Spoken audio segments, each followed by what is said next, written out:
homeschool reading community. Welcome to this Facebook Live video about is your child forgetting words or guessing? I'm so excited to be here to talk about this topic today because today I want to share with you the most common problem that I see that homeschool parents will do when teaching their kids how to read. And so often when we're doing this thing, it causes our kids to either forget words that we thought that they knew or to guess. And both of those can be so frustrating, both for kids and for parents. And so today I want to share why I think that happens so often and a really simple solution for what you can do if your child is struggling with forgetting words that they knew or with guessing instead of sounding out the word. Okay, so the problem that a lot of us are facing is either that our kids are forgetting the words that we think they know or they might be guessing. So there are really the two problems that parents and kids are facing. And the one is that a lot of times if we are teaching our kids in this way, then our kids will practice really hard. They'll get this word, they'll know it, we'll know they know it, and then the next day that same word comes up in a flashcard or in a book or whatever, and our kids are like, I don't know, what is that? I'm not sure. And that process is so frustrating because as a parent, you feel like you've finally gotten it, and then all of a sudden you're taking steps backwards. And that can be really frustrating for our kids as well because they sense our frustration, and a lot of times they can be frustrated as well if they feel like they're making progress and then they're backsliding. And then the other thing that a lot of times will happen is that when kids start to get frustrated like this and they feel like they should know but they don't know, then they'll take a look at the word and they'll make a guess. And sometimes their guess is right, and often their guess is just completely out of left field. And that again can be really frustrating as a parent when we're just trying to teach our kid how to read and we really want them to maybe sound out the word or to make their best guess with the letters, and it feels like they're not even trying because all they're doing is looking at that word and guessing. So if you can relate to that, let me know in the comments. I know that those are like the two most common things and really two of the most frustrating things that make teaching a child to read so difficult. So I want to talk about both of them because I think that they both really come from the same problem, which means they can both be fixed with the same solution. And the problem is that instead of sounding out the letters, our kids are trying to read the word as a whole word. So when they see a word that they don't know, instead of sounding out each individual sound in their brain is attacking the whole word as a chunk and trying to figure out what that word is. And the problem with that is that that's actually not how our brains read, even as adults. I know that for us as adults, it seems like it. It seems like that we just look at a word and we read the word, but that's actually not what our brains do. There's been research that has shown that our brains actually will take words that we read, even as adults, and go through each of the individual sounds, sound them out, and then put that together to make a word, just like our kids do. The difference is that we as adults can do this process so quickly and so automatically that for us, we don't even notice that we're doing it. It's almost something that happens subconsciously because we're so good at it and because we've been doing it for so long. Kina says, my oldest gets so frustrated with reading and not getting words right the first time. And Melanie says, my son does as well. Yeah, this can be super frustrating for kids, I think. And there's like a frustration cycle that happens too, right? Like the kids get frustrated. We're frustrated that they're frustrated and they don't get it. And then they're frustrated that we're frustrated at them or at the process. And this frustration cycle can be really difficult for both the kids and for us, right? As we're trying to teach our kids. And I think that a lot of the times that frustration cycle really stems from the fact that we're trying to get our kids to look at that whole word as a word when that's not how our brains read. And when our brain is reading, we know as adults that we are processing those words. And the way that we can know that is if you think about it, you can, even if a word is written really strangely, like all the capitals and lower cases are the same size, or it's written in a funny font that you've never seen, you still know what word it is, right? So your brain has not memorized the shape of that word, because even if the shape of the word changes, as long as the letters are the same, you can still read it. Another way that we can know that our brain does this is because you can recognize really similar words instantly. So if you see like the word drive and the word dive right next to each other, you would be able to read those two words. Even though they look super similar, you would instantly be able to tell the difference. And that's because your brain has not memorized that whole word. It's memorized the individual letters, and it goes through this process of putting the letters together. So it's super important for us as adults to be teaching our kids this process, because if what we're teaching our kids is to memorize the shape of the word and then guess, then we're not providing them the tools that they need to be successful with figuring out those new words. So because our brains memorize the words in individual letters and not as whole words, then when we're trying to get our kids to memorize the words as a whole word, we're working against the science of how their brain learns how to read. And that means that it takes longer for them to get it. The research actually shows that it can take our kids up to 500 repetitions to memorize a whole word as a word like that. And that's pretty crazy. That is a lot. And so if you have a child who knows the word the one day and then forgets it the next day, this might be what's going on. They might be trying to memorize that whole word rather than trying to decode the individual sounds.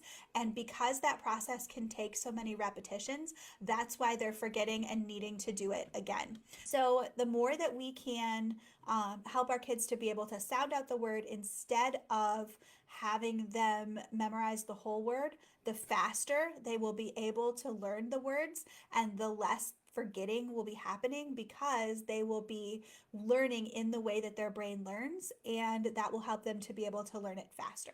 Both of these problems, the forgetting and also the guessing, can both be solved by teaching our kids to sound out the words instead of having them memorize the word, the whole word. But there's a problem with that, right? Because especially when our kids are younger, memorizing, like looking at the first sound and then guessing, or memorizing the whole words on a flashcard actually is easier. So at first, when our kids are first learning how to read, that process of remembering all of the individual letter sounds and then sounding out the word using phonics is harder for kids when they first start out. So when they first start out, if kids only have a few words that they know, it can be relatively easy for them to guess which of those words it is, and it can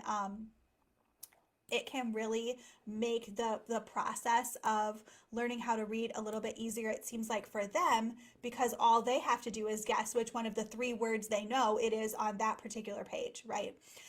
The problem is that this strategy really breaks down as kids get older.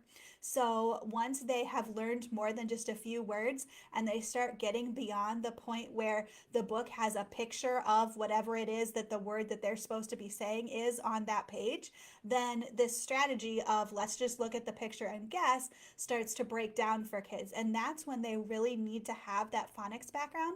But the problem is that if they haven't been practicing that from the beginning, then they won't be prepared to sound out those now more difficult words that they're seeing in their book. So I think the solution to this is really just to not teach any sight words at all, at least in the beginning, to start with phonics first and make sure that your child has a really strong foundation of being able to recognize those letter sounds and then sound out the words that they see and blend those sounds together to make regular words. So you want to start with just the regular words and the phonics first. And then once your child has a really strong foundation and they can blend those sounds and they can make words, once they can decode, then you can start to add those irregular sight words back in. once your child already knows that. But by that point, your child will understand, at least at a subconscious level. Maybe they won't be able to tell you this, but that's okay. They'll understand, at least at a subconscious level, that the process of reading is one where they are sounding out those individual sounds and combining them together to make words. So then, even those irregular words, even those sight words, you can attack those that way too. And you can help them to be able to sound out as many parts of the sight word as they can. Let's see here. Laura says, so how does the science of sight words that do not follow phonetic rules work? That's a great question, Laura. So there's a couple things here. First of all, so when you see those giant sight word lists of like, I don't know, 500 or 1,000 Dolch words or Fry words, the sight word lists, those actually have your most common words on it. And some of them, many of them, are actually decodable words. So they'll put the most common words on there because in their mind they want kids to memorize those words because they're super common, to be able to help them read faster. That will help them to be able to read faster if they have those words memorized, but they will also become automatic at those words just with lots of repetition because they're the most common words. So I don't think you necessarily need to practice those. The irregular words on those sight word lists, the ones that don't directly follow the phonics rules, those ones you do need to practice. But the great things about them is that those words usually have a regular part. So let's see here. Let me grab. So let's look at the, because that's one of the most common ones that we start with a lot of the times. This is one that my daughter has been working on lately. So if you look at the, you've got the TH sound, which is regular, and then this funny E that just does something different, right?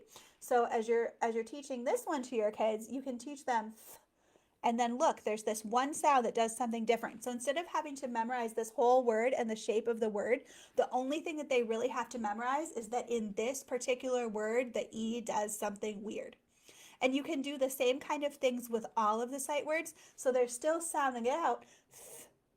But then when they get to this part, that's the weird part. So E, the. So that's a good way to handle those, is even within the sight words, to try to make sure that your child is sounding out whatever parts of the word that do say the right sound. And then you're just showing them those irregular parts that don't follow the phonics rules and telling them what that part says. If you want to learn more about this, you can Google heart word method. They have a YouTube channel that has some videos that explain this process a little bit more in depth. That's where I learned it from, and it works really, really well with kids. Karen says, wow, 500, that explains so much. Yeah, I know. I heard that statistic for the first time and about fell out of my chair. I mean, no wonder kids are so frustrated, right? Like if we're asking them to do something that could take them potentially up to 500 repetitions, that's crazy. Okay, so what should we do as parents? So the first thing is that I would definitely recommend, if you're teaching your child sight words and you feel like they're not like a master blender of words, I would stop. Because there's not really that many irregular words that they need to know. There's a lot of words on the list, but most of them are regular, or at least parts of them are regular. So for now, I would stop. And I would focus really hard on teaching blending only. So work on the sounds of the individual letters, and then work on combining those sounds together using phonics to make words. And I have a lot of resources to help you if you need help figuring out how to do that. Inside of the Reading Better Together curriculum, that's what we work on, is the individual letter sounds and then blending them together to make words in a really sequential and organized way. If you want to learn more about that, the curriculum is going to be available again soon. It's closed most of the time because I spend a lot of time supporting the parents who are using it. So I only open it up a few times a year, but it's going to be open again soon. So I'm going to put a link in the description to where you can learn more about the curriculum and hop on the wait list if you are interested in that. If your child is struggling with guessing or with forgetting words, definitely stop doing sight words. Spend some time working on just phonics sounds and blend blending. And then once your child is really confident with the process of blending, then you can start to add back in those sight words using that heart word method that we talked about. I would definitely recommend making sure that they're really comfortable before you get to that point. They don't have to be able to blend every word, they don't have to know every sound, but they need to understand that reading is a process of sounding out words and then putting those sounds together to make the word. And then once they are at that point where they understand that and where they're consistently sounding out words instead of trying to guess, then you're ready to add back in those sight words. And it should go better once your child is blending more consistently. If you have other questions about teaching your kids to read or about blending or guessing or forgetting words or phonics, sight words, go ahead and put those in the comments. I hope you enjoyed this video, which was recorded live in the Homeschool Reading Community Group. This is a free Facebook group where I share tips and advice about homeschooling and teaching reading. You'll also find community with other homeschool moms like you, plus freebies, giveaways, parties, and more. I would love for you to join us over at the Homeschool Reading Community. Make sure that you check out the link in the description of this video for all the details.